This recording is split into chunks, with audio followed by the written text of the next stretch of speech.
sind zurück mit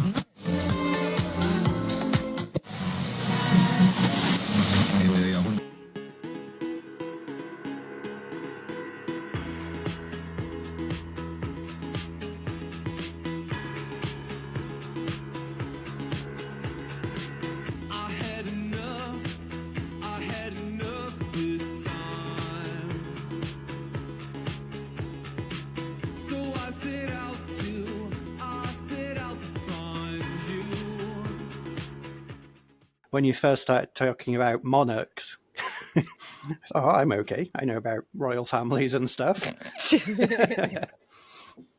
That's immediately where you went to? Yeah, that was and there was another one. Was it, might have been skating or something else that you mentioned. Did you partake in skateboarding as a child or no? No, it wasn't a big thing. It wasn't a big Yorkshire thing? No, but it became bigger because of The Simpsons, because Bart Simpson had a skateboard, so it did become bigger. But whenever you mention skating, I always go immediately to ice skating or roller skating. I think that being from Southern California, most kids, most of our youth, I think everybody kind of partook in skating a little bit. My mother got a skateboard. She was the first person that brought a skateboard into the house. And you know her. And so it's actually quite endearing to think of her buying a skateboard. But the reason that she bought a skateboard was Farrah Fawcett was on a skateboard. And there was a very cool, photograph of Farrah Fawcett on a skateboard. I think it was on an episode of Charlie's Angels. And, my mother came and lived in America. Like after marrying my dad, they lived all over the place. But she's in America in the 70s. And so she's taking all that in, the culture, what's on, and that kind of stuff. And at the time in SoCal, skating was becoming a thing. And there was a very famous place called Del Mar Skate Ranch, and a lot of people would go there and just kind of skate and make these really grainy videos. But these are places where you discovered, and the videos are on there. You can go find them on YouTube. But like a young Tony Hawk, like a lot of these skaters. And so I think that for us as kids, it was just so cool. Like these were like kind of almost like local heroes, for a kid. And they'd have these skate videos. And then there was an anchor, like where I grew up and where we lived, there was an anchor, there was a surf shop, and it was called South Coast Surf and Skate. And it was almost kind of an anchor of a place where after school, that's where kind of some people congregated, just it was kind of a cultural thing. And so does that still exist? Do you still have skaters meeting at after school? I think that the skate culture is one of the best cultures ever to experience and be a part of. Is it an inclusive group? Oh, absolutely. 100%. 100%. So, when I was young, in 1986, I moved back to San Diego. And I remember I had that skateboard my mom had that she'd bought like in 1981, right? So I had that skateboard. And I remember being one of the first kids in my neighborhood that had a skateboard, right? So and it seemed like everybody in my neighborhood was a boy. There weren't a lot of girls. There was like a lot of single families and everybody was a boy. And I was kind of a tomboy anyhow, so it worked out well. But so everybody would come and want to skate on my skateboard. And then, when I first moved, it was really tough because I'd just come back from the Philippines, and it's like an international school. You have, kids from everywhere, and kids in international schools are really cool because a lot of times some of them, their parents are working for UNs or governments or something. So they're it's short-lived, right? They're there for like 2 years and then they have to leave. So people make friends really quick. It's like, hey man, where are you from? Where you been? Oh, you were just in Hong Kong. I've been to Hong Kong. It's so cool. That is really cool. And I loved that growing up. And then we moved to San Diego, and it was, my parents were, they did a lot of research, And the area they chose to live in was, you know, really, just at the max of their means, right? But the reason they chose it was at the time, the public school system, the unified school district was like number 3 in the United States, but it was a public school, right? So it was like at the max of their means. So we moved there. And so, and my dad had to drive like an hour to work. And an hour to work in Southern California is not like an hour to work in Thailand. Like an hour to work could be you're going a kilometer. It could literally take you an hour. Whereas like he was traversing, half of San Diego County to go to work. But they really wanted to give me the best schooling that I can get. And it was, and I tell people all the time, I grew up in a public school and best teachers. I'm still in contact with some of them. But so the skate culture was kind of great because when I came to San Diego, there were, I would say, 2 major church groups in that community. There was, the Christian Protestants, whatever. And then there's Mormons. And so it was kind of huge, these 2 big groups. But everybody was like really tight with one another. Like they all went to the same church. A lot of them had gone since kindergarten together. And here I was coming in year 7, right? Like just starting middle school, totally bullied. Um, and it sucked. It was so hard. Like, first of all, I didn't look like anybody. It was a pretty predominantly upper middle class white neighborhood, I would say, right? There was a cluster of families from the Philippines, and they were all super tight and awesome and lovely. And they really took me in because they found I was just from the Philippines. And even though I wasn't Filipino, just the fact that I'd lived there for 6 years, I could speak some Tagalog, they were just like, oh, you're our family now. Like in that, and they always have treated me like that. Um, and then there was like a huge population of Vietnamese kids, right? But they were like super, super studious. Didn't realize or appreciate at the time that, this is like the 80s, right? It's not that far after the Vietnam War. Yeah. A lot did immigrate. And so I understand and appreciate that studiousness so much more now because probably a lot of their parents had escaped a really terrible place and were like, don't mess up this opportunity that you have that so many people back home don't have.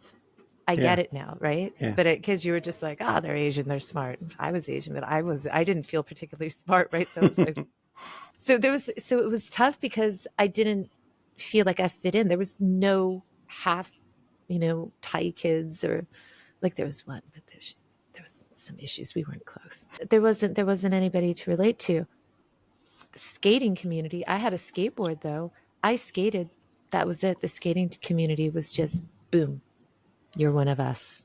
How were your And skills? Were you? 'Cause I haven't tried. Well, I have tried very for a brief period of time. I fell off, but not this Olympics. The previous Olympics, I got quite into watching the skateboarding, yeah, and it's young kids that are doing it. But just the yeah, skills they have are just mesmerizing.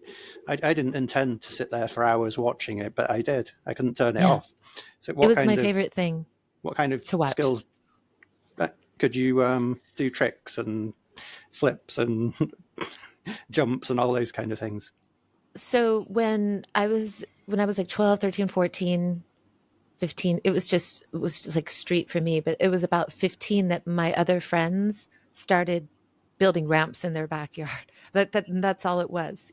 That's all they wanted to do. Like, what are you doing after school? They were all got to get coping, got to get this, got to get that. That was all they wanted to do, which is why, like, I always tell people, I'm like, man, if your kids want to skate or if you want to unite the community, build skate parks or stuff like that. Cause a, not, you don't see a lot of kids getting wasted on stuff because it's kind of impossible to skate and do tricks if Yeah. you're not there. So despite what a lot of people thought at the time, like my skater friends were pretty like straight edge, right? I remember having some that like were getting straight A's, but would like lie and say that they were like C students. And it was like, and I don't know why. Maybe there was like that pressure of like, oh, you can't be smart and be a skater. My mom, you know, she was very against skate culture when I was young because she like did at first she didn't understand. She's like, why does everybody have a long hair? They're all like a hippie. You know, it was like, you know, what I told her, I said that the thing is there was a hill that we had at school and it was like, it's just called the hill. People that hung out on the hill at the school were called like hill people, but it was like Skater Hill. Everybody called it Skater Hill. Oh, And on the hillbillies would Skater have been Hill, there. How did they know that? you had the skaters on the hill. You had um, goths. They weren't really goths. I would have said that they were like, I would have called them like mods or something. I wouldn't really necessarily call them, I would call them post punk, but not. You did have the punks and you would have skinheads, but they weren't like, you know, like the racist skinhead. They were like skinheads. They Yeah. shaved their head. You know, they had Doc Martens. They had the green bomber jacket that you open it up as orange inside. I had one of those. Mine was black. Um, but on that hill, which was really cool, you had people, Vietnamese, Japan. You had it didn't matter. The skaters were just from everywhere. They shared a love of skating. Also, though, a lot of those skaters shared a love of different cool things like art and reading and writing secretly because they're supposed to look like I don't know, maybe if they wanted to feed into that, oh, they're the deviants, right? Yeah. But actually they were quite, a lot of the people on there were members of Amnesty International, members of Students for a Free Tibet, um, very much more thoughtful of what was going on in the world and about skate culture. Yeah, it's super inclusive and it's Even super for those who couldn't supportive. skate, if you went and said, Yeah, you know, would they help you out and teach you and support you, or would they absolutely. Even put you now, in the junior side of the what if do you you even were call it? A rink? Is it a rink? A skate? the skate What? a bowl, well, you've Right. got bowls, you've got skate. I mean, you've got skate parks, you've got bowls, you've got ramps for, you know, Okay. vert skating and stuff. I Skate never got park, I into vert think. skating, and I never skated bowls. I was just did street skating when I was What do you young. mean you didn't skate Um, bowls? What does that mean? Oh, okay. you know, the Yeah, yeah. No, like they I thought you used to meant be skate like on. empty swimming I pools, thought like you meant empty like ten swimming pin pools. bowling. I thought, No, what's no, going no, on? no, no. What See goes on in our there? language. Um, but you know, like, and I've brought this story up before because it's such a cool story. But how inclusive is skate culture then and now? Back then, I had friends, and I've talked about, because this is how cool it is. This is how cool that whole it. Yes, Tony Hawk is cool as a person, but this is not just a Tony Hawk thing. This is really how skate culture was. My friends during high school drove up to Tony Hawk's house in like Fallbrook, and where he was living at the time, knocked on the door like, "Hey, can we skate your, you know, your pipe?" Yeah, go ahead. It's That was another it. word, pipe. Yeah, okay. That's it. Just go ahead. Your half pipe. Yeah, go ahead. Half pipe. Yeah, Yeah, the half pipe, because you know it looks like a half pipe. yeah, But can we go skate that? Yeah, go ahead. Didn't know. I mean, he was big then. yeah, He was big then. I mean, it wasn't like it wasn't PlayStation. Tony Hawk Pro Skater hadn't come out yet. Like, we were still in high school, but still he was big then. And just, yeah, go ahead, because that's how. I mean, you could go to anybody's house. People, if you built a half pipe in your backyard, you would have people come and be like, "Hey, I heard you have a half pipe. Yeah, go ahead." And that was it. That was cool. And it yeah, wasn't like, oh, there's a bunch of kids, they're all just doing drugs and they're bringing drugs. It wasn't like that at all, dude. It yeah. was like, that was really cool. And did you say that still, or do you think that still exists? Absolutely. 100%. 100%. You could, a 50-year-old man can go to a skate park today and be like, I want to learn how to skate. I've never skated before. Guarantee you will have people there right away helping you.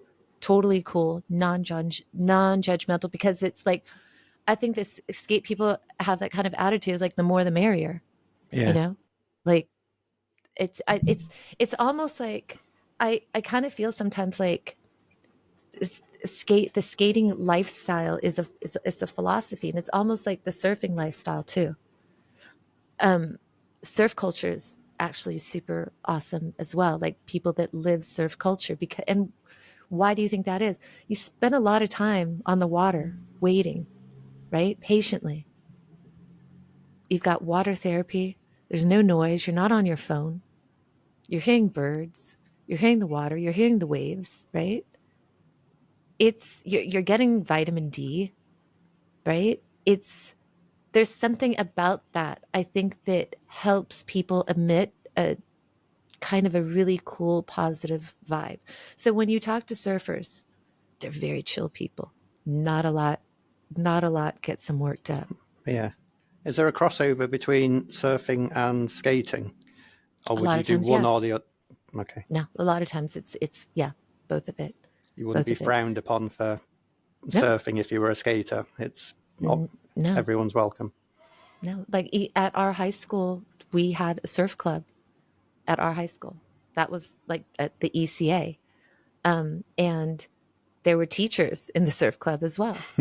And that was cool too. Like I remember Mr. Birch, he was like the ceramics teacher and pottery teacher, but for the kids to know, and sometimes he was strict. He was a wise guy.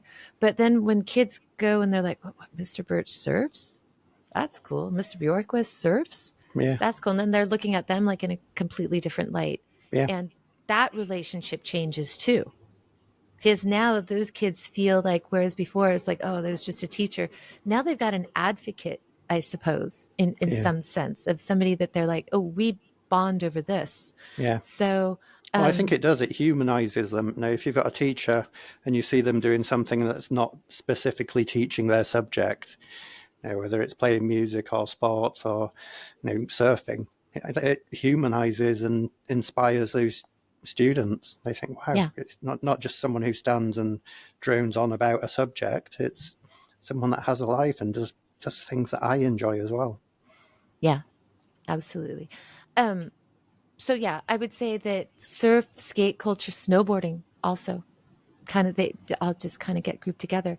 There was a lot of people were debating, which was interesting, which is why I wanted to kind of do this whole thing about this guy. But a lot of people were debating. I heard, prior to the Olympics, of whether skating should be an Olympic sport. I mean, I think it's a sport just as much as any other thing. If you're putting in snowboarding, which it takes some talent, it is a sport. Maybe people might not agree with it, but it is a sport of some sort. And I think that that's really cool. Um, I know that there's some people that feel that it's taking away from skate culture, but I don't really think it is. I think that anything that champions Yeah, um, it that certainly whole, made me watch it and admire it and respect it. yeah. One thing though, it's generally very or relatively young skaters. As Now, yeah. skaters age, do they get worse, not better? Or Um, is there a peak when you're at, I don't know, 18, 19 years old? so it's funny because it's something I've been talking about with my friends, because I have a lot of friends that are my age, and I'm stoked. Like I just sent a message to my friend Eric yesterday, and I was just like, dude, I love all the skating videos, because I love that you're still doing it, right? Like, so that group of friends that I had like from middle school, they're still skating. Like most of them are. There's like a convoy of big trucks going by. They're still skating. I think that's so awesome.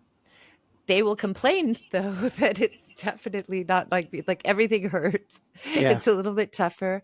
Um, I think that yeah, I mean obviously with anything with age, right? That's our enemy is age. it just seems very young and relative to other sports. Even skiing, I guess. You wouldn't have. I can't imagine you'd watch the Winter Olympics and have skiers who are under 20, or the Yeah. majority of them under 20, competing. I think that part of why is it's you're also having a lot more families where you have a, a, a mom or a dad that is skating, and it seems like parents these days, like our generation of parents, seem younger than our parents would they were our age. Like it just seems like when I think back to my parents at my age, they seem super old.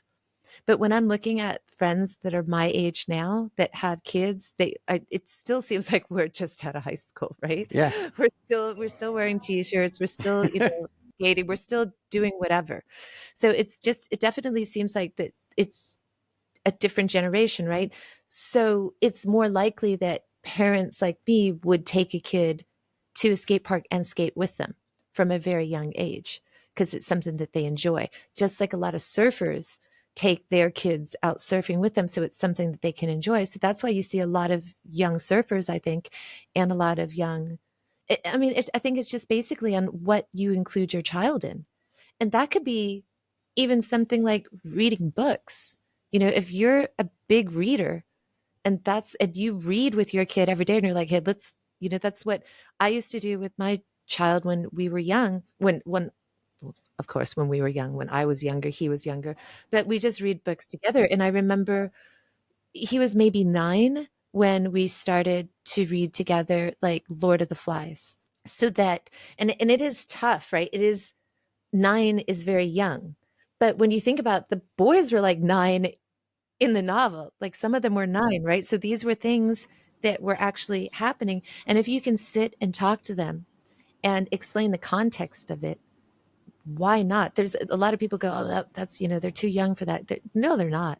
Like yeah, if you sit and talk to children about what it is that you're reading, you talk about them together, you could foster that. So it's the same thing with skating. It's the same thing with I see young kids doing motocross and they got their tiny little, 100cc bike, but they're doing tricks. They're jumping, they're launching, and that's cool.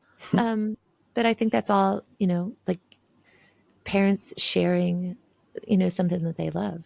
yeah. Going back to the reading, mentioning Lord of the Flies. I didn't study Lord of the Flies at school, but my middle brother did.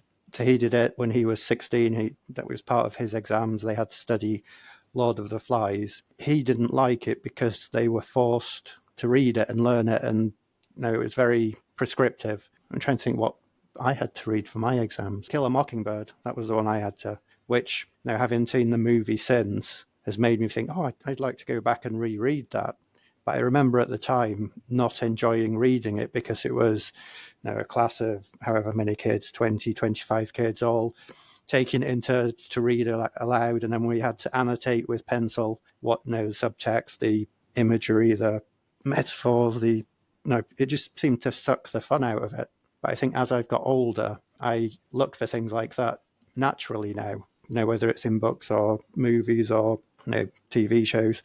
I guess I'm trying to ask, what is the best way, and you're the best person to ask, what is the best way to encourage students or kids to learn to read with passion? For 7 years, that's my job as a That's why I said librarian, you're right? the one of the best people to ask. Yeah, I tell people, first of all, a lot of parents would come up to me and said, "How do I get my kid to read more?" I said, first of all, let them read whatever they want. When I was a kid, we didn't have 300 channels. We didn't have the internet. We didn't have anything. When I sat down and had my breakfast in the morning, I read the cereal box. I read everything. Like I knew all the ingredients of it. That's what I read. But I was always reading. There was always stuff around. There was always books around. Whenever I said I wanted a book, my parents bought the book. A lot of people might sit there and go, okay, well, I can't afford to do that. There's book exchanges. You can go to libraries. A lot of libraries will start to purge their old books, so you could get library books very, very cheap. Um, and I remember, going with my dad to the library for these purges whenever they had them. And we would have they would have to give us a dolly afterwards because we bought so many books. And then if, so there's different ways that you can get books. You can look online, Craigslist, people are getting rid of books and stuff like that. So the first thing I always say to people is let them read whatever they want. Second thing, read with them. Help them follow along. It's time. Okay, it's time that you have. And here's the other thing. a lot of people, as if you have young children, one thing that you don't ever really prepare you for is how fast all that goes by. The time that they give to you. I mean, I sat crying yesterday talking to my child because I was like looking at these videos and I said, I know I understand what's going on with me sometimes. And he said, what do you mean? I said, I'm looking at these videos of you when you're a kid and you're laughing and we're doing something and you're laughing. And I said, um, that kid right there, I'm his whole world. Like that's it. There's like nothing better than me, right? I'm the best that they're like, so I'm getting 100% of that attention, right? So if you're getting that 100% of that attention from young children, you use that time, right? You're getting all their attention. Be the model, read with them. Those are great moments of bonding and encouraging, but also they at that age want to show their parents, like, look what I can do. I can read. They're so proud. Like if they could read something and you could see that kind of look in their eyes. So that would be the second thing. Read with your children. Have books around, you know, encourage talking about like, oh, you know, I heard this Diary of a Wimpy Kid is good. Do you know what it's about? But also ask them, what is the book about? Tell me about the book. But the best thing that you could do is sit and read with them. But also find, you know, the difference between a reader and a non-reader, it's one book. You got to make that kid find that one book. Yeah. That one book. It's just like, it's exactly like what I talk about on the podcast, finding that, what is that one album that just clicked in your head where just hooks you're you. listening to what your parents were listening to this is what I like. This is what so it's for me, I mean, I've been really, really fortunate that that's always been like my mom's always had books. They were always reading, but they always surrounded me with books. My local librarian was awesome because she always suggested, like, I mean, I remember at one point she's like, you have read all the children's books in the children's section. And I remember thinking at the time, and I was like 11, and I was like, what? Really? Like, and it wasn't like a giant library, you know, it was a library on a military base, but still she came to me with that. And it was like a small corner. She said I'd read them all. And because I would go to the library and I'd had stacks of like 10, 15 books.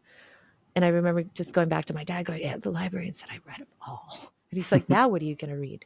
And it wasn't a challenge, but it was, right? Now what are you going to read? Yeah. I put it on me like, oh, now I'm going to the adult section. Like, I don't know what's over there, but that's where I'm heading, you know?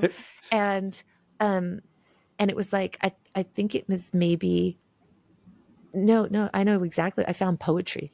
That's when I found poetry. They didn't really have poetry in the kids section. I found poetry. And it's kind of funny because it's really cheesy. A lot of people would say like, oh, I found Byron first. I found Tennyson first. I found Burroughs first.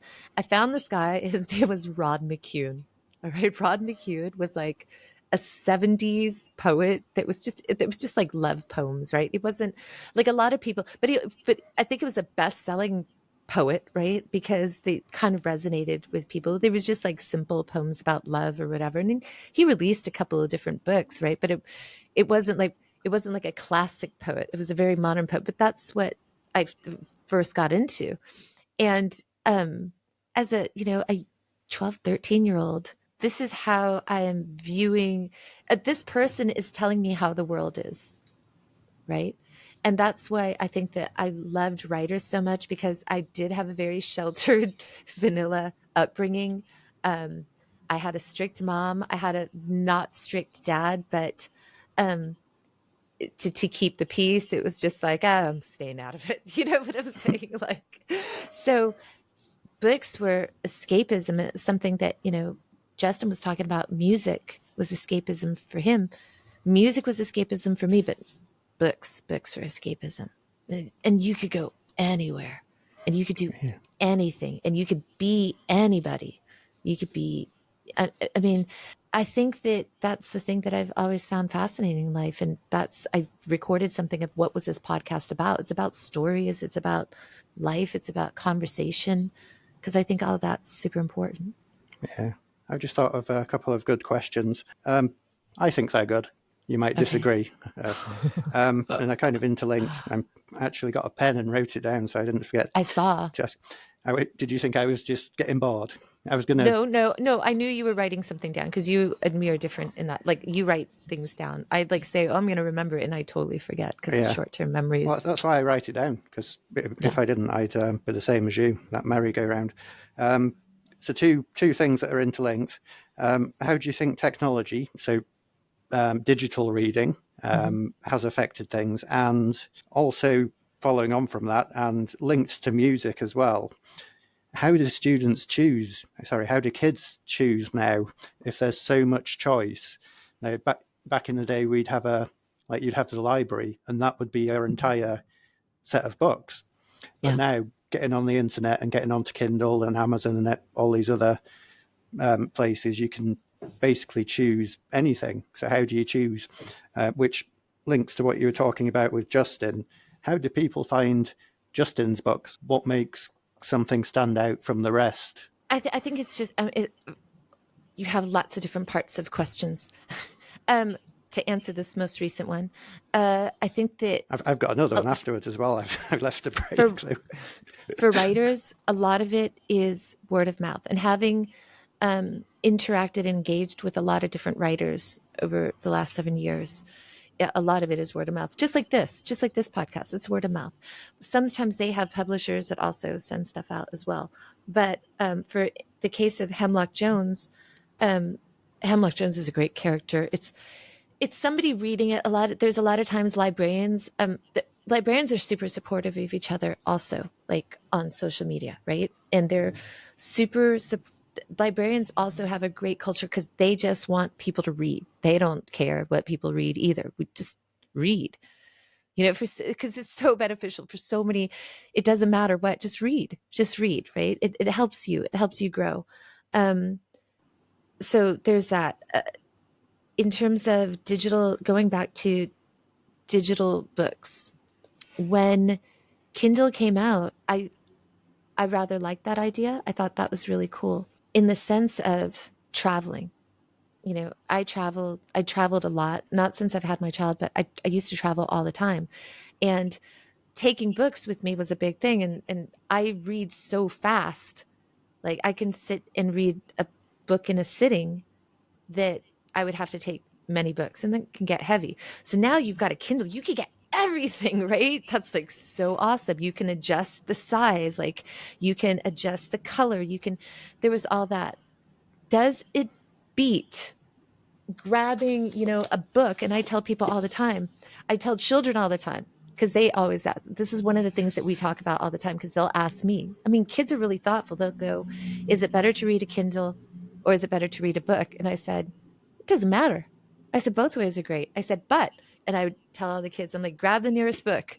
They'll grab the nearest book. And I said, open it up and just take a thing. I said, but I will warn you, there's one book here made of recycled elephant poop. And, and they are like, they're like, is this the one? And it makes it funny. And that then they want to smell every book. But there is something about the smell of a book. One of the most intoxicating scents to me is the smell of a used bookstore. And man, I could spend hours upon hours. There used to be this used bookstore in downtown San Diego called Waldendorf's, and it was like 5 stories. And so there was like no, like just stacks of books. There was like no real organization, right? But one of the things that I love is finding old books that have a dedication to somebody and seeing that date. And sometimes it's like 1901. And I'm like, this is important to me, right? I don't know these people. But back in a time where not everybody was literate, not everybody had access to buy books and stuff, somebody thought to buy a book for somebody and give it to somebody. And I just thought that was super cool. And um, I also loved to look at book etchings because back in the older days, having books was considered something, like it was considered something special. Books were something special. So people used to have book plates put in saying, from the library of whatever. So that was like one of the things I could probably show you here. Um, So I made book plates for my son when he was born, and um I just put him in like all his books because it was just like, these are my books.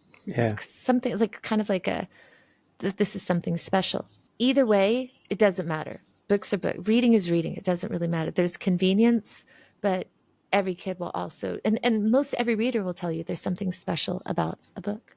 It's like what yeah, you and I were talking about the other day, newspapers. yeah. Yeah, I can read the news online easy, but there's something about that crackling sound.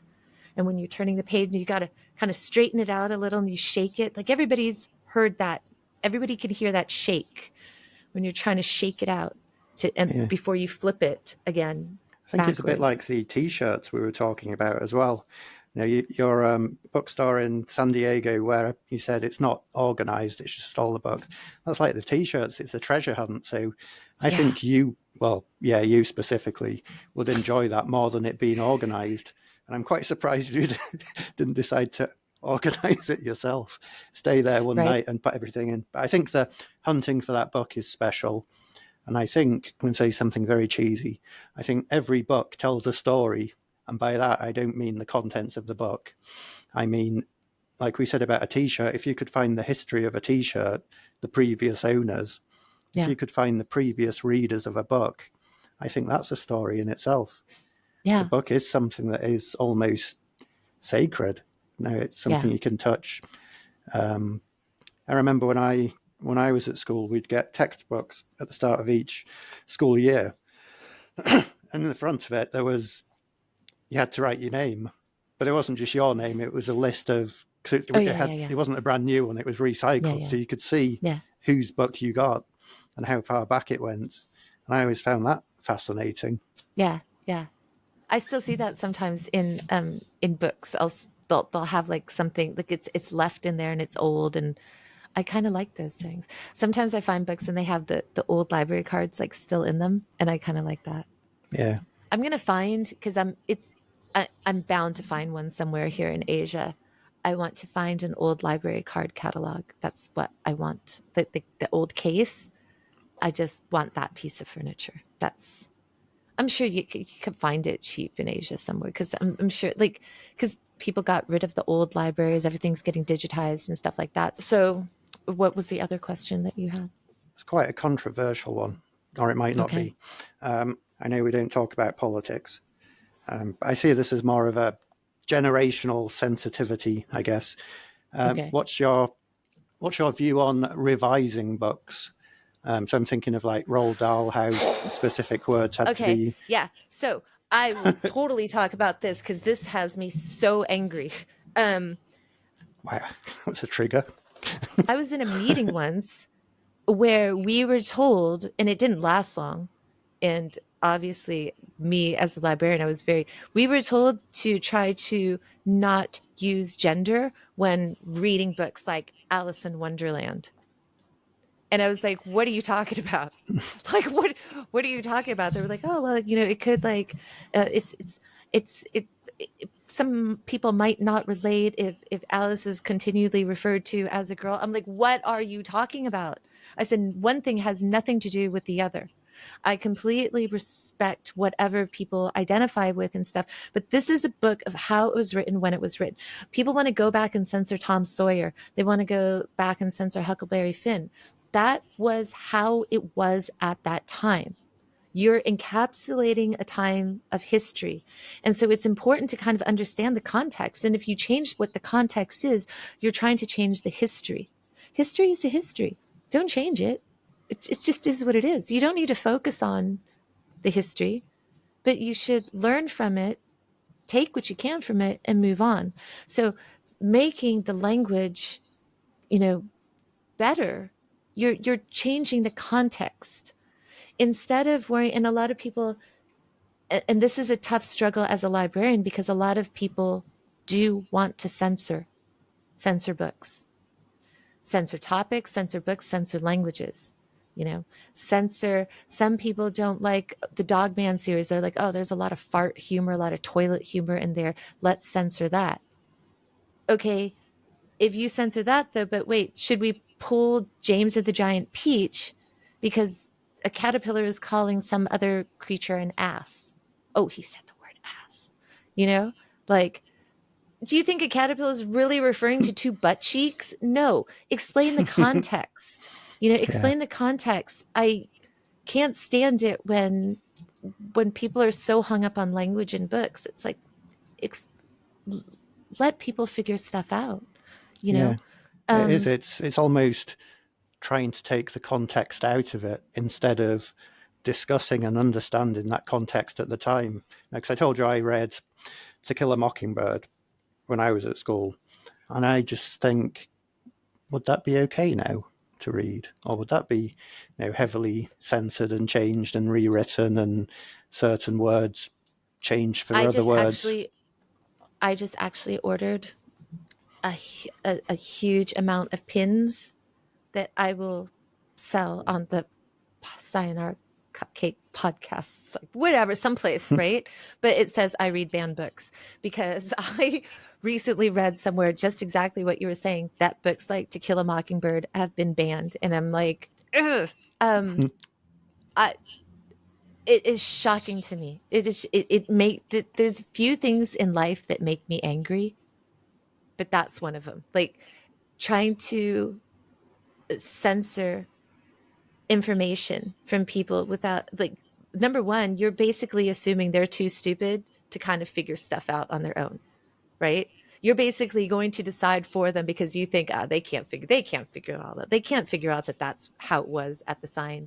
That's how conversation was at that time. And it's not cool now, but they can't figure that out. Right. Like, so you're insulting a whole bunch of people saying that Yeah. they can't figure those things out, number one. And number two, like, why are you worried about what other people are doing? Like, that really has nothing to do with you. Yeah. Just, it was kind of like when all of COVID happened, right? There was anti-vaxxers, there were vaxxers. Okay, I stayed out of all that. But when I got really mad? I was mad when there were people protesting people that wanted to get vaccinations. It's like, dude, if you don't want to get vaccinations, Yeah. don't get vaccinations. Do whatever you want. What do you mean you're protesting people that want to get vaccinations? And so I remember I made a post, like, on, at the time it was still Twitter, I think. And I was just like, I am going to make a post, and I'm going to say that I hate broccoli. And I think that anybody that eats broccoli sucks. Like, you should not be eating broccoli, right? And I went on this whole thing, and I didn't explain that I was trying to mirror what these weren't just anti-vaxxers. They were like anti-vaccinating people, Yeah. anti-vax. They were like another level, right? And so I went on this whole thing, and I was just like, this post is have nothing to do with broccoli. Eat what you want to eat. Do what you want to do. Let people, if it's not hurting anybody else, let people do what they want to do. Yeah. I don't know why this has become a thing. And I would say in the last 20 or 30 years, where people feel like, and not everybody feels that way, but there's like but still a big chunk of people, even if you say 20% of people, feel that everybody should agree on doing things the exact same way. Yeah. That makes no sense to me. Yeah. It's almost like there can't be a single protest or a single cause anymore. There has to be that protest, and there has to be the exact opposite protest at the same time to balance it out, which Yeah. wasn't the case, like you say, 20 years ago. Well, I think that I understand protesting, and I understand standing up to represent the things that people believe in.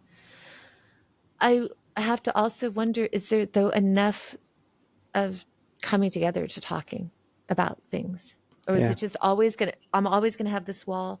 I'm always going to have this wall. Yeah. And we're just going to always have this wall. And we're always going to yell at each other over these walls. To me, that doesn't seem like any kind of progress. So it's tough because people feel passionately about one thing or the other. Like, just like I feel passionately about, let people read what they want to read. Here's But another thing that if really there was some here's an evidence that came out that said if you let people read what they're going to read, you there's evidence to show that that might have a detrimental effects when they're older, would you revise your opinion? How do you mean? Why would there be a No, detrimental this is effect? just hypothetical. I'm not saying there is or there isn't, or I'm just trying to But say. is it a I, detrimental effect, like from a scientific standpoint, like that there's degenerative brain degeneration, or is it from like they were reading bad books and that ethically has made them a bad person? let's go with the latter because that's more. Okay, so this is a great question because it's like I understand that some people would say like, all right, if we let people read Mein Kampf, right, which should again should also not be banned. Hmm, Okay, people are going to read this and be like, oh, well, people might read that and they might take these ideologies away from it and repeat that, right? If somebody reads a book on um, how much this group of people hates another group of people, maybe they might adopt those ideologies. Sure, sure. Yeah, it's very possible. But it's also really possible that kids reading a book, like for me, I read a book on Jacques Cousteau and I just wanted to be in the water all the time when I was a kid, right? Yeah, there is a chance of all that kind of happening. That's going to happen whether or not there's books, right? And if people think, oh well, some people might read these kind of books and they might go join this or go join that, well, it first of all, you have to assume that tons of those people are actually literate and they're actually reading, or they're just getting fed something, right? Somebody else says, I read it and this is what it says, yeah, which is what a lot of, I hate to say, what a lot of, and I'm not trying to knock any religion, but most every religion is based on word of mouth experience, right? That changes and compasses over time or whatever. So I don't think that what people read will make or break. I think that I mean, I've read, I've read books that I don't believe in, but I've read them to just understand yeah, what other people believe in. It's like, okay, I got it now. I might not agree with it. I might think some of it's like way out there. For the most part, it's just like, okay, I've read that. I think that the more people read, though, you just learn more. Like, you can, a lot of people are restricted from getting a higher education due to economic circumstances, right? We live in a time that is fantastic because you can actually get onto the internet and you can learn about pretty much anything, right? You can learn. You might not get that degree, but you can learn about whatever that you need, whatever. If you put that time, you put that effort. And it's the same thing with reading books, right? If you put in that time, you put in that effort, you can get a very good education. It might not be like a scholarly education, but there are tons of people that I've run into in my life that have no college degree, but they are incredibly well read. So they're incredibly intelligent, well versed. They could talk about tons of subjects. So you could still have that intelligence or whatever ratio, quotient, whatever checked off, filled without needing to go to a college to get a higher education. yeah, Just read whatever. And here's the thing, you could go to libraries and you have access to books for free. It's out there. You just got to do it. yeah. How about music? So if we, let's say, something like To Kill a Mockingbird, because that's what I read. Let's say there's some people or some sectors out there who want to revise that and change it. What about music? Would there be, why isn't there a group of people saying these songs are now inappropriate, do not play them?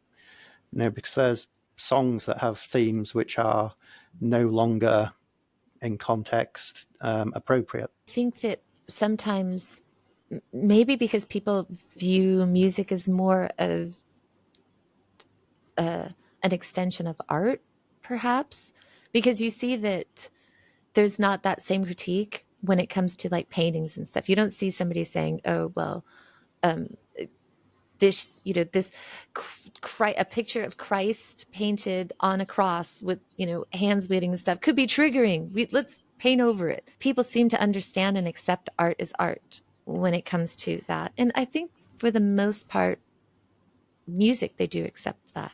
You don't see I mean, there's obviously music that's not good out there. There's obvious, but like I said, it's everything's contextual. But there's also things that people learn. Strange Fruit, Billie Holiday. You listen to Strange Fruit, and it's not just her singing a song.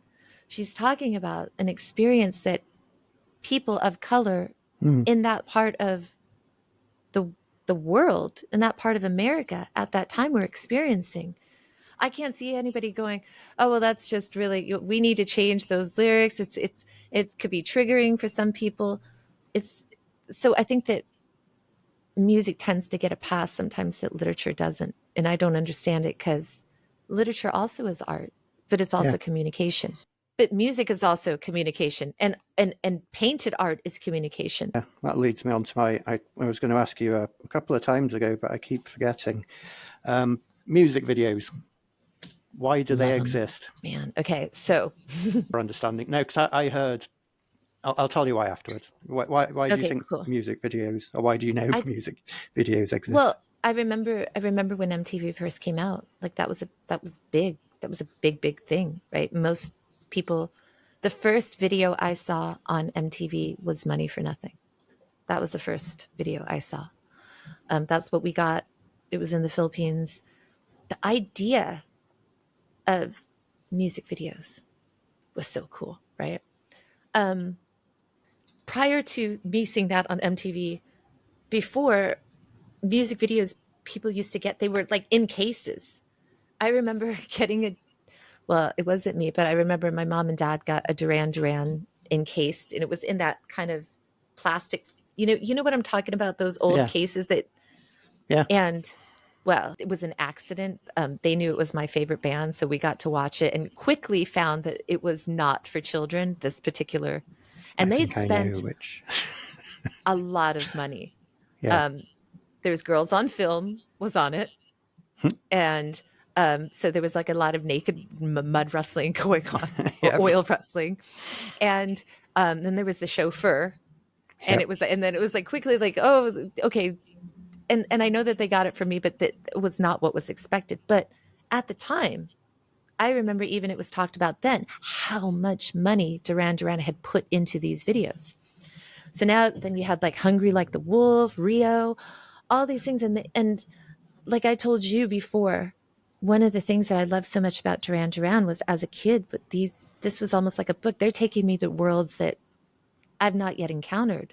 Like, what is this Rio? Where's the Rio Grande? Like, what's happening here? Like, it was life. It was exciting. It was exhilarating. So now you've got more bands making videos, and they're showing you whatever. They're taking this music, they're showing you their interpretation or of it or whatever. That was so exciting. The era of the music video to me was super exciting because some were super epic. Some are really super epic. And that era also in the 90s, music videos directors were, I think, held as an almost near high regard as the director of a film, Yeah, because they had like, you knew like, oh, Kevin Kerslake, Spike Jones. You heard because they had a certain way of doing it. They were mini films, right? When you think back of a lot of iconic videos, I think of a lot of Spike Jones videos are iconic. When I think back, I love how Foo Fighters always had these tongue-in-cheek videos. When you think back of Tonight from Smashing Pumpkins, which was a tribute to one of the first kind of films that were ever out there, and then people, and that's the kind of thing. Then you could go dig down a hole and go learn about George Méliès and his film, and how Thomas Edison like bootlegged his film. Like, that was kind of the cool thing. There was like all this was encompassing. So MTV was super cool in that sense. And then they started becoming about other things. They, which I can understand. They were trying to have a culture of young things related to music, but it just became too much. yeah, Like, come on. Like, yeah. come on. They had like Tila Tequila, like a shot at love with Tila Tequila. Like, come on. Like, no, don't. I mean, I'm not disrespecting her as a person. Don't know her. I have some friends that knew her that said she was a lovely person. Now, the reason I asked was, no, I know about the evolution of MTV, and another. We didn't get MTV as early as you did. Yeah. The US was always a few years ahead. But we'd see videos on Top of the Pops. So if there was a band due to be on Top of the Pops, but they couldn't appear because they were touring, they'd send a video that you could watch. I heard a very strange comment online, which shocked me and made me think, wow, that's a huge generational difference. So I was watching a video where they were, I'm not going to tell you who because it'll make me sound so limited in my music choice. They were studying somebody's bass lines. Was And it one of the ways police? they were doing it was looking at the Police, music wasn't videos. Yes, it was the police. They were No comment. so they'd listen Carry to them on. and they'd go quite in depth with whether it was a fretless bass or a bass doubled with a synth bass or two different bass. No, it was quite fascinating. But one of the things they did was look at early police videos, which weren't these Duran Duran style ones. It was basically the police. It was a combination of a live performance and them just messing around backstage and making stuff up. And Yeah. one of the things they were doing was watching how Sting, I'm not going to dance around it anymore, watching how Sting was playing this bass line on the video. And I thought, well, that's ridiculous because he's just miming. Why did they have them in the early 80s or late 70s? I just thought, wow, that's the opposite to my thinking. I don't know why they'd have music videos now. Yeah, music video, like the couple of different music videos I have seen on accident. I'm like, I don't know what I'm watching. Yeah. I don't understand. No, like I said, the music videos like of the 80s and 90s, a lot of them were like mini films. Yeah, They and were they are quite epic. They were, part of the story, yeah. part of the story of the song. Yeah, Do you it have became a as a favorite package. music video? Do I have a favorite music video? It's like all my things with music; it changes. So I have a Yeah. favorite one at a particular time. I think the one I've watched the most recently is Echo and the Bunnymen, "Lips Mm. Like Sugar." Yeah, it's a great song. There's just something that there's a scene in it where there's the four of them standing there. They all have guitars. It just keeps flashing between different shots of them. I Yeah. just find that's just amazing. Do you? I would What's your favorite say one? right now, one of my favorite videos is it's I wouldn't say it's like it's an old one. It came out in the noughties. Um, I found out that's the thing, the noughties. Yeah, It sounds weird to say, but I can't think of any other terminology to use that would sound better. Weezer's, they have two versions of the video, but Island in the Sun, the one with the animals, because I love it. He's just like hanging out with a bunch of animals. The band's just hanging out with a bunch of animals, and so that I love that. But in terms of that, just because that makes me feel good. But in terms of like epic videos, I would say that Tonight is one of my favorite videos because I love the original, you know, film that it's kind of nodding to, and I think that it was like done so well. It was, I believe, they were a husband wife team or just partners, like romantic partner team, but it was just done so beautifully and so well. Another new video is a fan made one. It's like the one for 1979 with the dog and the frisbee.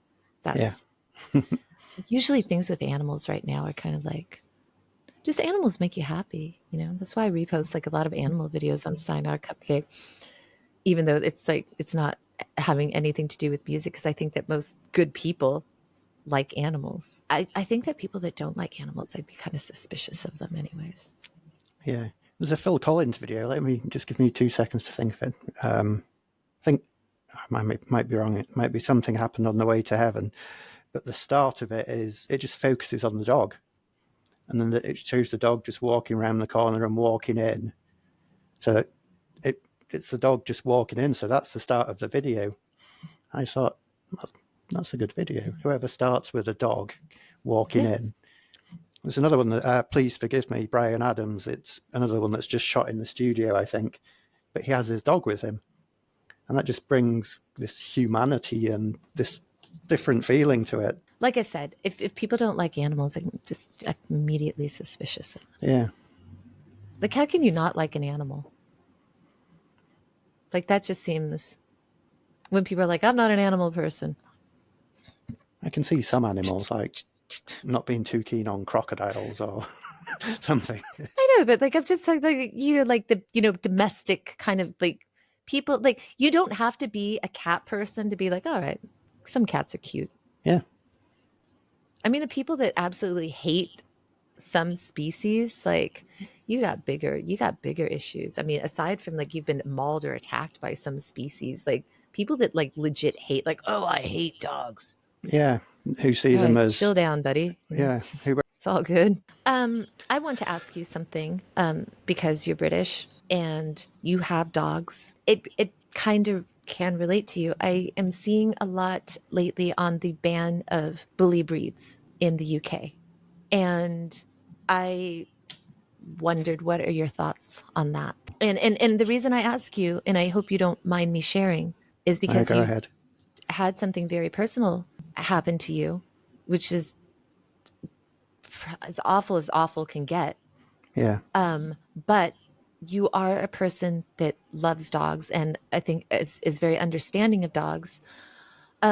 So I think that you get to speak, you have the right to speak about this topic more than most people because you had a small dog, Yorkshire Terrier, that was mauled and attacked by a bully breed.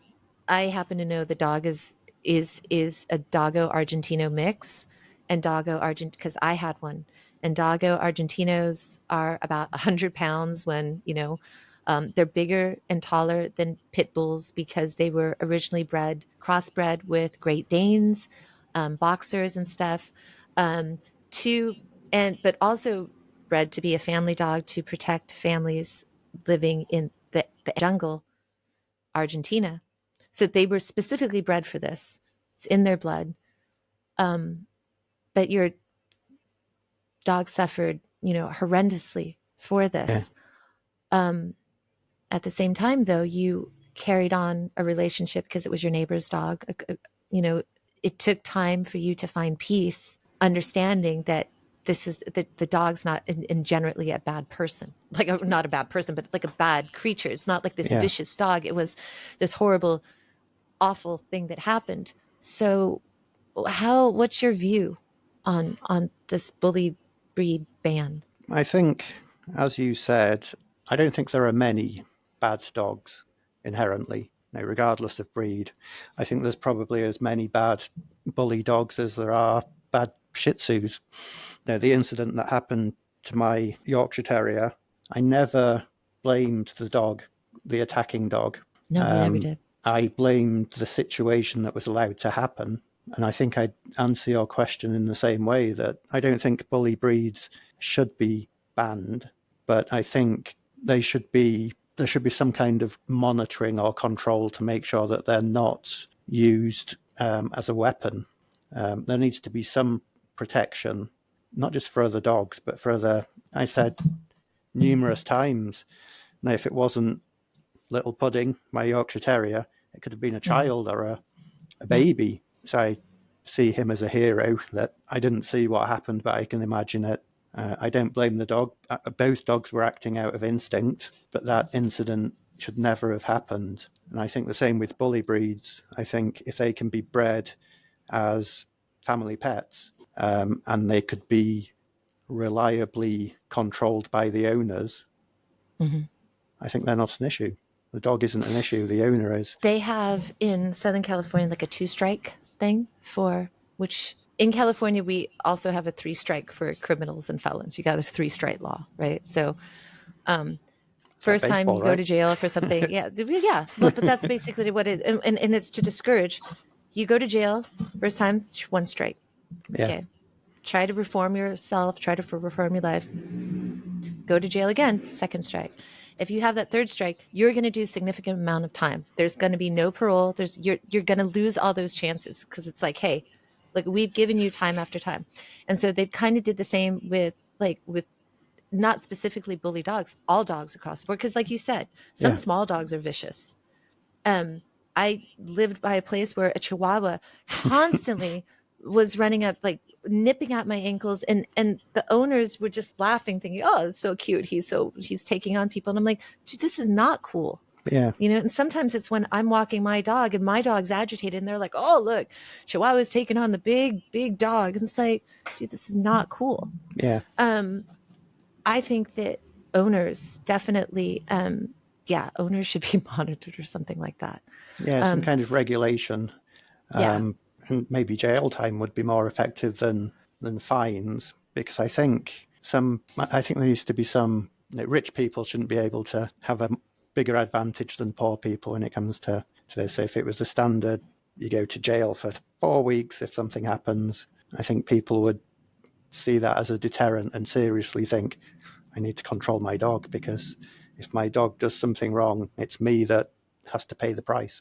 it's really tough too because the most bully breed owner, I hate calling them a bully breed because it kind of it Yeah, yeah, connotates that they're a bully. But I know that they mean like a bull terrier, right? But large dogs, extra large dog breeds like that, um, most every owner I know, they absolutely love the dog. They baby their dogs. yeah. The dogs are. I've had them. I've adopted them. The first one I had, he was 100 pounds, and I got him at 5 months. And when he was 5 months, he was already 65 pounds. He was a big boy, Yeah, and I don't know where he came from prior. Like I don't know what his trauma was, but by the time I got him, he did not like other dogs. He saw other dogs, he barked. And I lived downtown in San Diego at the time, and in the backyard of my house there was a fence, and it was like a metal fence, but then there was an alleyway, and there's some crazy old man that had some Yorkshire Terrier, and he'd walk by, and he used to always think it was funny to let his Yorkshire Terrier bark at my dog, and the terrier would act all tough, and he's like, "Oh, you're so tough," right? And I'm like, and I'd ask him time and time again, I'm like, "Please don't do that. I'm literally trying to make him not hate other dogs, and yeah, you're making this worse." And I like ended up calling, animal control on him, and then he tried to report that, oh, his or her dog attacked me. And I said, "No, that's not, what happened." And immediately all animal control comes, and it's like they're not after his dog, they're after my dog. And there's a possibility now that he's going to have one strike against him. And if he gets one strike, and which I didn't feel was his fault, if he gets a second strike, that's it. He could be put down, yeah, right? So it was. I sat there and I'm like, what did this man say? And he said your dog attacked him. I said, when? He said, along the fence. And I said, did you see the bite mark? And he's like, yeah, I saw the bite mark. I said, why don't you take a closer look at the bite mark and go see if it's the bite radius of a Yorkshire Terrier or if it's a bite radius of what you guys are trying to call a pit bull. Go see, because there's clearly two very different bite radiuses. yeah, He went back and he's like, okay, yeah, his own dog bit him. I'm like, yeah, because this guy is harassing.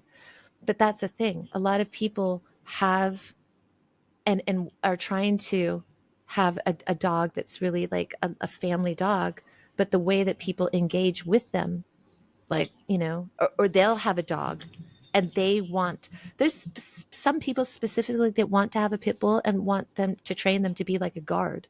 So when yeah, they're walking and they see another guard, they're kind of almost instigating, like trying to challenge their dog to challenge that. Those people should not own dogs. yeah. That's just that. They shouldn't own dogs. Um, but on the flip side, I recently read some article where there's a 22-year-old young lady in the UK that had several bully breed dogs, and she came home and they attacked her like out of nowhere. And the case was really shocking because people said when you look on her social media, the dogs are babied. They're Mm, totally babied. They're acting like babies, but for some reason they attacked their owner and they killed this poor 22-year-old girl. How did that happen? That's hard to say because it's like she seemed to be doing everything responsible too, but yet that happened. So I get the fear of it, but like I said, it's quite sad because you can't like eliminate a whole entire breed. The two that I've had that I've adopted are the biggest babies. Did it take a long time to train him? Yes. Yes. Did I have to adjust my life for several years to get him? Yes. Because he hated dogs. He hated dogs. And so, like, I had to take him on walks and I had to be like, no, it's tough. And you have to be careful and you have to make sure that there's no way that he can get out of the yard. Because if he does, he could be shot. Right. So there's so many different things that you have to worry about. It's not easy. It's Yeah, definitely not easy. But like I said, most people are very super responsible pet owners. But like that girl getting attacked, I mean, she could easily have been attacked by, I've seen people been attacked by cats for no reason. yeah, You know, it's just it's a tough debate. But yeah, I just don't think I think that having an outright ban on them, because how are they going to get love? What do you if you're going to ban them? What are you going to do? Just ban the breeders? Well, yeah, breeding is for things is bad. I yeah. just And it think needs to be some focus on the owners and making sure that they're not training the yeah. dogs to do, what they shouldn't be doing.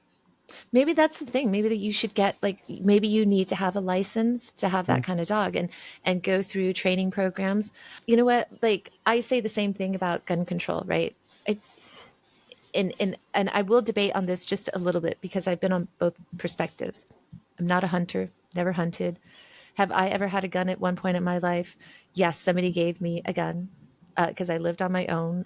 They thought that they were being protective of me. It was a boyfriend purchased a small handgun for me, and I got rid of like it was like a month, and I'm like, I don't want this. I don't want this in here. I don't necessarily have.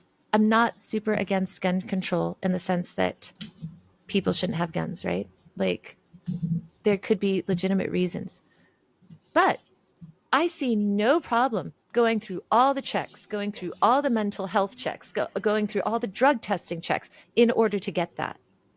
We have to go through like such driving, instructing, driver's tests and stuff, getting insurance and stuff just to drive a car, right? So if you want to have a gun, fine. I see no problem going through a million background checks. yeah, I've known people in the past that unfortunately were drug addicts and were allowed in the course of a year to buy like 10 different guns. And I was like, that's not cool. This person might use a gun on themselves because they're a drug addict, right? yeah. So I'm against that.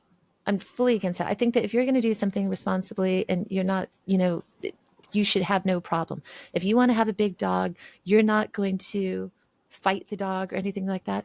Get the permit. One thing I don't understand about the US. Oh, sorry, let me rephrase. One of the things I don't understand about the US are how different states have different laws and different requirements. When it comes to guns, does that vary state by state, or is it a standard? I don't know. If I was to go to the It, States tomorrow, how would I get a gun legally? so yeah, it does vary state by state, and different states have different laws as well. And here's actually a really funny story. Um, I believe it was in like Arizona where you can not only carry, you can carry like in public, you can carry in Arizona. I think that you might be able to conceal like some like in California, you can't carry on your persons. Like it has to be like in a thing. You have to have a code. Like you just can't go around with a gun. But like in Arizona, I think in Texas, I think that you could just carry. I think in Florida you could carry and conceal, but this guy like tried to rob like I don't know some fast food joint or something, and it was pretty funny because it was like everybody. It was like one of the scenes of a movie where like everybody pulled out a gun, and like and that was that, and he was arrested. Um, so yeah, it varies. It varies state to state. Some, yeah, it just varies state to state. What that guy needed was a thermal detonator. That would have. Well, that was how And to it's the rob same that with a lot style. of law. It's the same also with like medical marijuana. That is a state to state thing. So and it's abortion. That's a Yeah, state to state thing.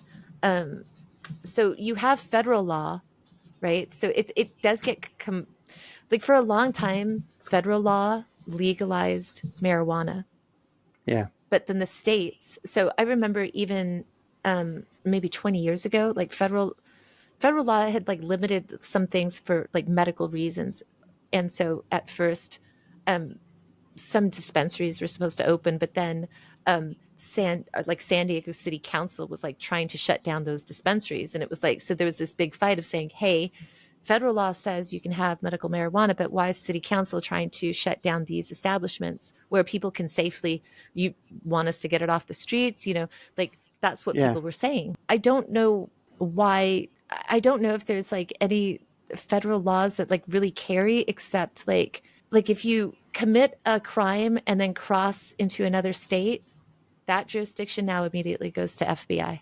So Yeah. if you cross borders, that's now an FBI. It's like it takes it out of local jurisdiction as well. So it's all funny kind of things. Yeah, because the US election, you can't escape it. And I noticed a lot of it, or most of it, is about the personalities. I haven't heard much about policies from either side.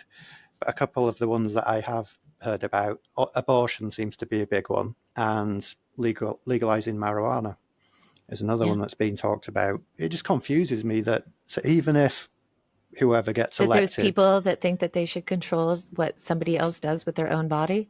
No, that's but whether it's intake marijuana, whether it's have a child or not have a child. No, what? Yeah, well, I have my own opinions on that, and they're quite liberal, I guess. But I'm just thinking, whoever gets elected, isn't that a moot point anyway? Because if they say we're going to legalize marijuana, isn't that a state decision anyway? And it might be that some states legalize it and some don't. So what's the point of talking about it as a policy? Or is that naivety or misunderstanding? Because if somebody is in a certain party, so if somebody is a Democrat and they say that I'm for this, what they're, I think, trying to eventually say is that hopefully the other people in my party in the various states will also support what I'm supporting. So if you want advocates for marijuana or stuff, vote for me, because I will try to push the people that are also in my party to also vote with me. And they also think that, okay, when stuff goes to, we have the three branches, legislative, executive, and judicial.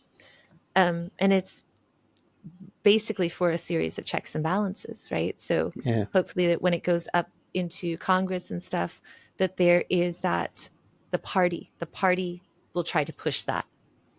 So that's why when somebody says, I'm pro-abortion or I'm for women's rights, and nobody really says that pro-abortion, but they'll say, I'm for women's rights. Yeah. Then if you believe in women's right too, vote for me. I will hope that my party will also try to back and do everything we can to establish women's rights for you. So they could almost jump on the bandwagon and look at what's popular and say, well, if I say I'm pro-choice, I'm pro-marijuana, I'm pro-guns, no, I'm pro-jobs, I'm anti-immigration.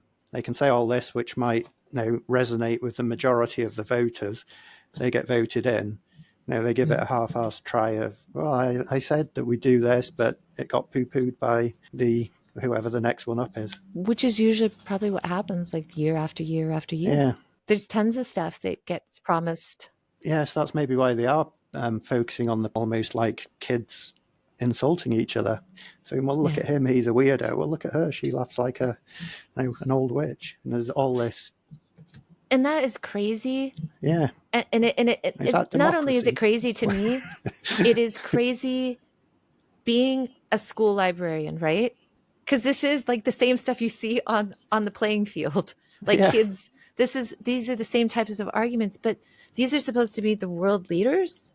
Yeah. Like that's shocking to me. Like, why are you even wasting our time engaging in this stuff? Get to the real stuff.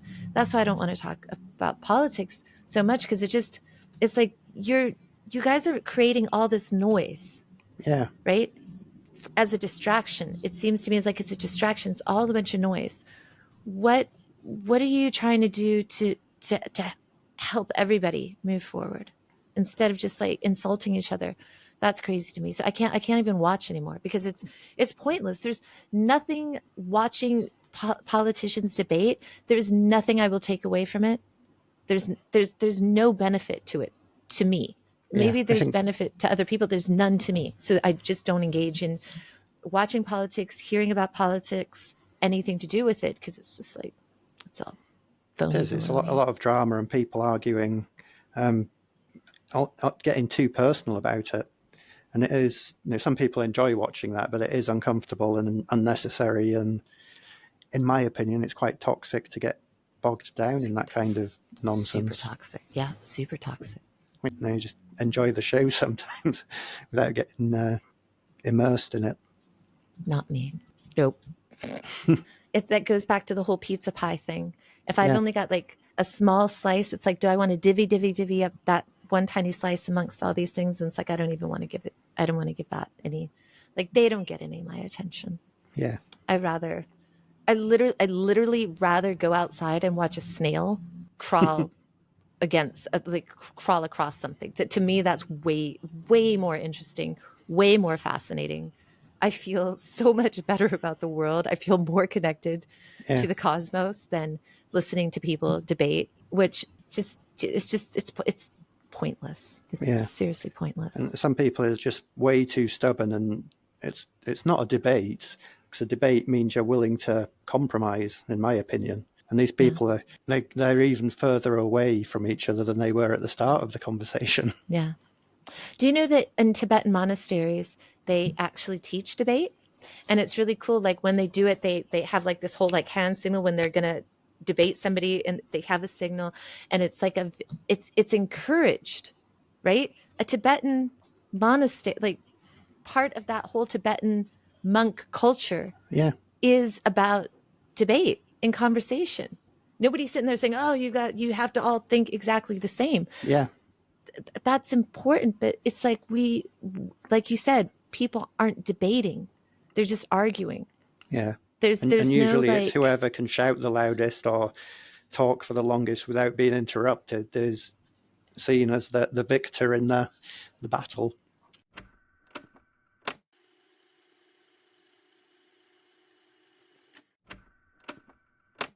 it was Jack Lemmon and Walter Matthau. Yeah.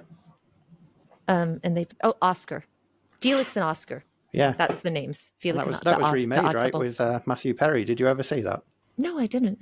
Matthew Perry, I can't remember who, because Matthew Perry must have been Felix. Obviously. But I think it wasn't renewed after one season. They've had like a couple iterations of it. They had one with like Flugman, and I want to say Bob Newhart, but it's not Bob Newhart. It's I can't remember, but yeah, they just different iterations of it. But yeah, I think that's kind of like our friendship is like that. Different extremes. Yeah. And yet, see, we're not adds fighting. to the randomness.